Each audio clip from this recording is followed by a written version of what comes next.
Hi everyone, welcome back to the channel. So let's solve a problem today which is definitely going to give you a lot of concepts, okay, especially in the mechanics area. And this is a IIT JEE advanced level problem and also pretty likely for Olympiad level examinations. But at the same time, this single problem may reveal a lot of things and may give you some methods and steps to solve such problems. And there are going to be plenty of different problems that could be based on this. And IIT JEE has been asking questions or such questions for a long period of time. If you go back since 1980s, I've checked, they have been asking such questions in one way or the other. But the problem here is not so straightforward, and some of the intermediate outcome that you will see may surprise you because many of times we take those things for granted.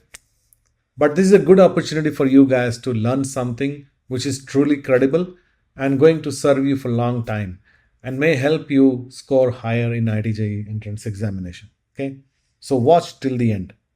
I'm going to solve this problem for two different scenarios. Okay, the first scenario is little different from the second scenario, and I'm going to solve both of these scenarios and then show you how the outcome differs. Okay, and then you will have to appreciate that and probably you will understand what's going on. Okay, so let's read out the problem first.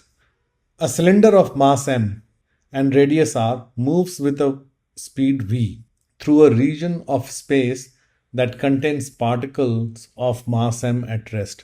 So let's say these are particles, okay, and they are, let's say, gaseous particle, and they are at rest throughout the space. And the cylinder of radius r and mass m is moving with velocity v. Okay, what we need to compute is the drag force on the cylinder. Okay, and how long will it take to reduce the speed from v to v by 2? Okay, so there are two cases here. Okay, case 1, when cylinder is sliding. Okay, it's not rolling. Let's say surface is frictionless. And case 2 is when cylinder is pure rolling. Okay, and there is enough friction to support the rolling. Okay, pure roll. So these are the two different scenarios, and we will see how to solve these two cases and how the final answer differs. Okay, so let's first solve the case 1 when we assume that the cylinder is sliding. Okay, so how do you approach this problem? Again, as I have said many times, when you start solving the problem, spend 10 seconds to just logically analyze what's going on. So here if you see, let's say the cylinder is sliding and the gaseous particles are at rest, and these are these small particles each of mass m, and it's given that in a n such particles per unit volume. Okay, so if this is the unit volume, let's say, then there are n such particles in it. So when the cylinder approaches them, or when it hits the cylinder, these particle hits the cylinder, then because of the movement of cylinder, they will also start moving because certain momentum from the cylinder will get imparted to these small particles. And whatever momentum is being imparted to these guys, the rate of that will be the resistance force, yeah, the drag force, right? Because there is no other way for this cylinder to lose the velocity. Okay, so if you see that, then draw the diagram. Okay, so let's say there is the cylinder, because once you understand what's going on, the next step is to draw the free body diagram. Okay, so let's say at any point P, this is point P. Okay, and let's assume that this angle is theta. Okay, and then if you see it from the reference of the cylinder, then these particles are approaching the cylinder with velocity v, right? And along the normal, if you see, let's say this angle is also theta, they will get deflected, and assuming that it's an elastic collision, this is the assumption we are making. Okay, it's not given in the question, but let's make this assumption that there is elastic collision happening, which is fair to assume given that these particles are very small, and there is elastic collision which is possible. Okay, so which means that the small particle will get deflected, and this angle will also be theta, right? So this is how at any point P, which makes an angle theta with horizontal, if a single particle strikes the cylinder, effectively cylinder is going to strike the particle, but from the frame of reference of cylinder, the particle is striking the cylinder, and it will get deflected like this. So if you see, the initially this particle was at rest, but then because of this cylinder collision with the cylinder, there is a momentum that got imparted to these small particle. Okay, so let's see the change in momentum for the particle. Okay, single particle.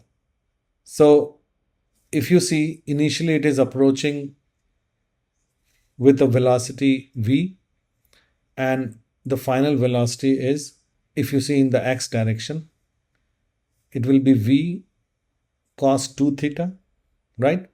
So the change in momentum is mv 1 minus and minus cos 2 theta. You see that? Because this is mv minus mv cos 2 theta. Okay. So this is mv 1 plus cos 2 theta. This is the change. So I'm not considering the direction here. I'm just considering how much momentum is imparted to the particle, right? So this has to be positive because the particle starts moving after initially being at rest. Okay. So this is the gain also. Gain in momentum, right? For the particle. Correct? Okay. I hope you see this. Now, it depends on how many particles are hitting the cylinder, and the total change in the momentum will be all such particle times this much change in momentum at that point in time, at this particular point P. So if you take the line here, let's say this is O and this is P, and if you consider a small change in angle theta, let's say this is theta and this is d theta, then this is the area where the small particles are attacking, right? Now, what is the area? Let's say if the length is delta L, then if you see, this is going to be tangent and this is normal, and we know that this is theta, right? Okay, so if you take a perpendicular in the y direction, this is 90 minus theta and this is again theta, right? So the total area has to be the area which is facing the particle in normal manner, in perpendicular manner, perpendicular to the direction of their velocity. Okay, so this small volume, if you take, because this is a cylinder of length L, let's say, so it is like this. Okay, something like this. Now, the total volume of this particular section will be r d theta, because delta L is nothing but r d theta, into cos theta, because we have to take the perpendicular projection of that, and times the length, which is L, and then it has to be for certain small delta t period, right? So it has to cover certain distance, and that distance is, let's say, delta S, and delta S is nothing but V dt. Okay, so this is the number of particles. the total particle that is hitting the surface of the cylinder.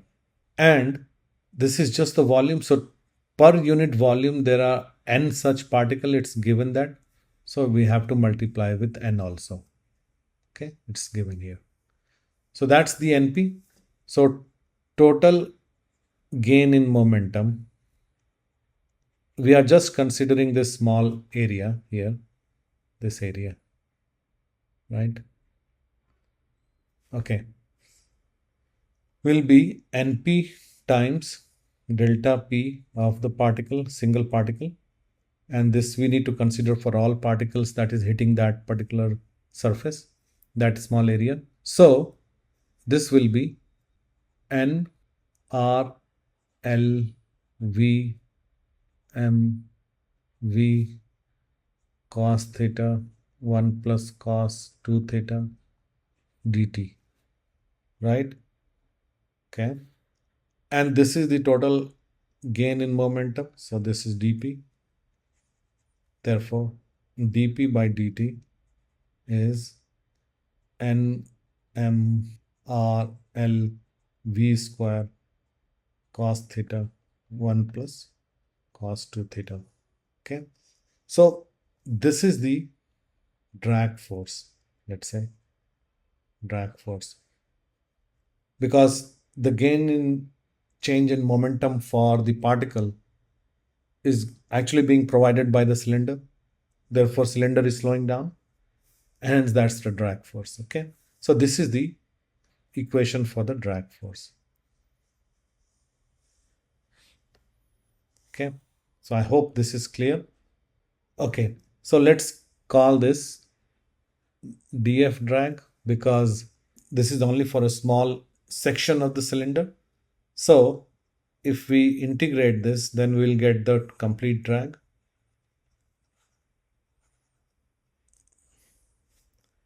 N M R L V square cos theta 1 plus cos 2 theta d theta. An angle will be minus pi by 2 pi by 2, right? I hope this is also clear, because we are going from here till here, and angle is being measured from this horizontal line. Okay, so we can just also write this as cos theta 1 minus sine square theta d theta, and 2 will also come here. So what I'm doing is basically 1 plus cos 2 theta is equal to 1 plus 1 minus 2 sine square theta. Therefore, 2 1 minus sine square theta. Okay. Now we can integrate this easily, because we just need to separate these out. So 2 n m r l v square cos theta d theta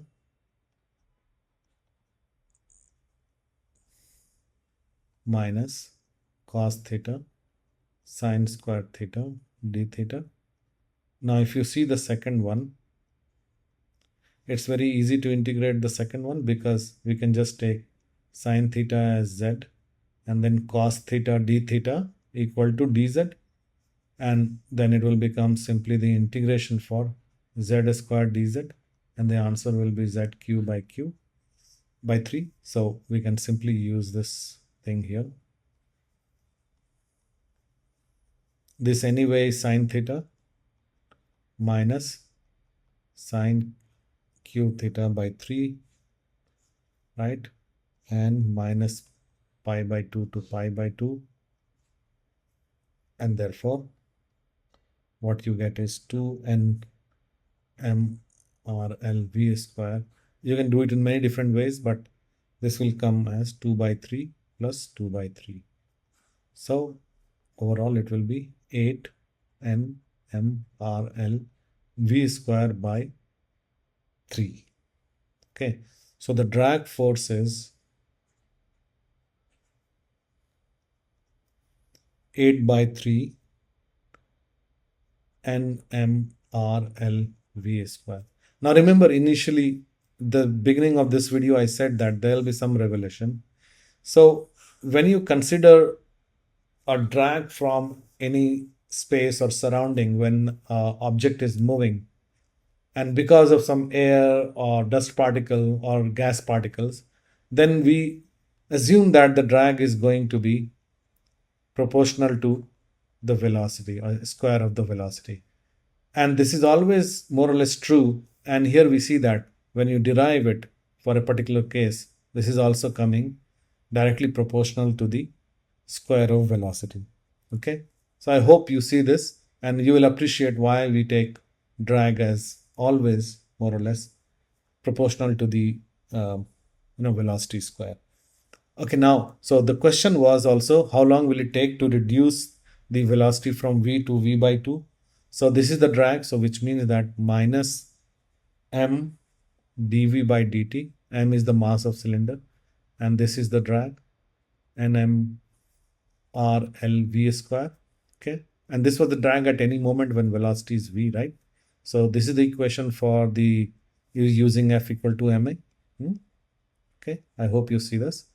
And therefore dv by v square, and we are considering it from v to v by 2 equal to minus 8 n m r l by m dt, let's say 0 to t.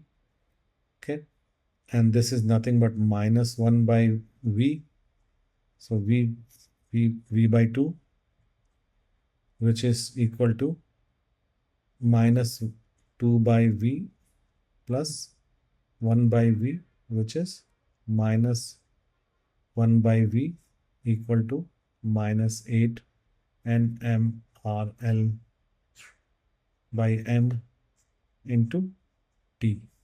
Okay, therefore the time is, this is 3, right?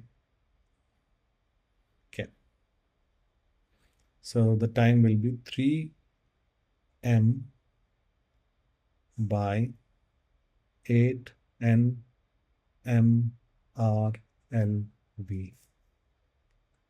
So it will take this much time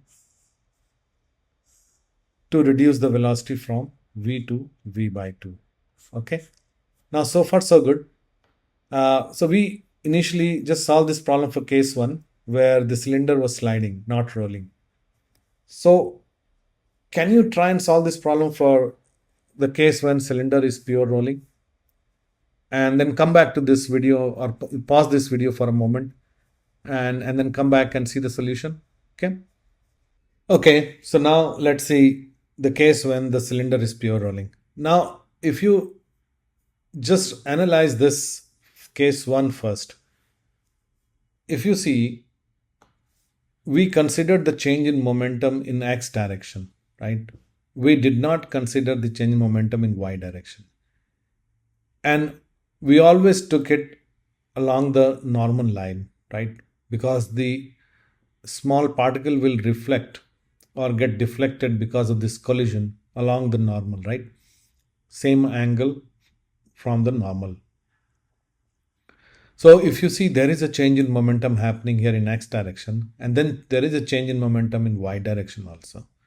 And why are we not considering that? Because it's simple, straightforward to see that there is a symmetry here for this cylinder. And if there is a change in momentum here in this direction, the equal momentum change will be there on the lower part of the cylinder in this direction, and they will eventually cancel out, right?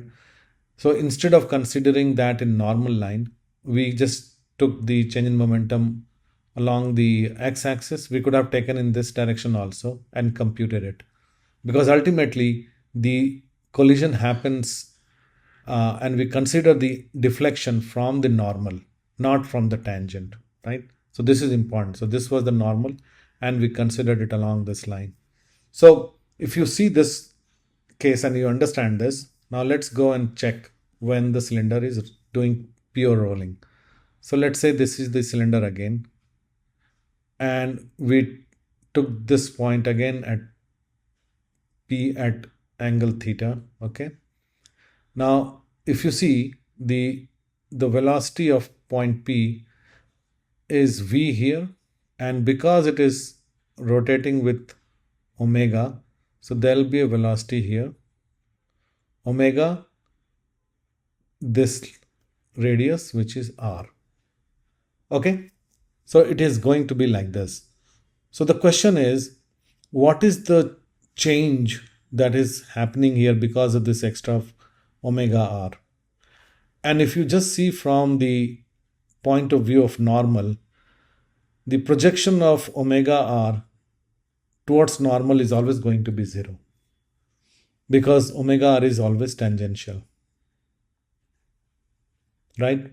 So this is one way to look at it, and we can simply ignore the omega r, because when we consider the change in momentum, we are going to consider it along the normal line, and then we take the x component and y component. But here the change in momentum because of this velocity, which is tangential, is going to be absolutely 0 along the normal line. But let's say if you also want to see it in different way, then use the symmetry and the same point P prime here with minus theta angle, you will see that there is a component here, omega r, right? So whatever omega r is adding in x direction, let's say theta greater than 0 range, that is being exactly cancelled out when theta is less than 0. So what I'm trying to say is that the drag force will remain constant, okay? And you should try and prove it. You just assume that it's not constant and take the omega r and then integrate it. You will eventually get the same drag as earlier, okay? So this drag force remains true here as well. So we can write F drag as 8 by 3 N M R L V square, okay? But now, since it is pure rolling, so there is a friction force here, okay, in this direction. And we know that because of pure roll, V equal to omega r, right? This has to be true if this point velocity has to be 0, because this is going here in V and omega r is here. And if the velocity of this point is 0, then V should be equal to omega r, right? And the drag force is this. So if we write the F equal to ma equation again, then we'll get minus F drag plus F equal to m dv by dt, right? If we consider that the forces are positive in x direction, positive x direction, if this is positive x direction, or you can simply flip it and say F minus F plus F drag equal to minus m dv by dt, okay? And the other equation is the torque. So torque due to friction force, you know that torque due to these impulses are going to be exactly cancelling out each other because of symmetry. So the torque will only be there because of this friction force, and that is going to be F cross R equal to minus I alpha equal to minus I d omega by dt. Okay, so let's plug this in. Okay, so therefore what we get is F equal to minus I by R d omega by dt. And if we use this equation, V equal to omega r, this will become minus I by R square dV by dt. Okay, and therefore if we use this equation and plug in F here, then we get minus F drag minus I by R square dV by dt equal to m dV by dt. Okay, therefore minus F drag is simply I by R square plus m dV by dt. Okay, in this case I is half mr square, so we can simply just plug this in and call it 3 by 2 m dV by dt. And F drag we already know is is this much. So minus 8 by 3 n m l r v square. And then we do the same thing here. Okay, so minus 8 by 3 n m l r into 2 by 3 divided by m dt equal to dv by v square, v by 2 to v, and this is going to be minus 1 by v. We already computed it. Therefore, t is going to be 9 by 16. Okay, n m l r v, and here it will be m. Okay, so this is the time. Here it was 3m by 8 and it is 9m by 16. Okay, so this is the time in the second case when the cylinder is pure rolling. Okay, there is this part is the only difference here, and which is pretty intuitive also. Even if you didn't do all those things, you could have done this because of the pure rolling, the actual mass will be I by r square that will get added. Okay, so I hope you liked this video. You enjoyed the problem solving session. Please do subscribe to the channel. I am coming up with more such problems. And also like the video and share with your friends. Thank you for watching. Thank you very much. Subscribe and gain access to concepts and tips for doing better in IIT, JEE or other examinations. Keep up the great work.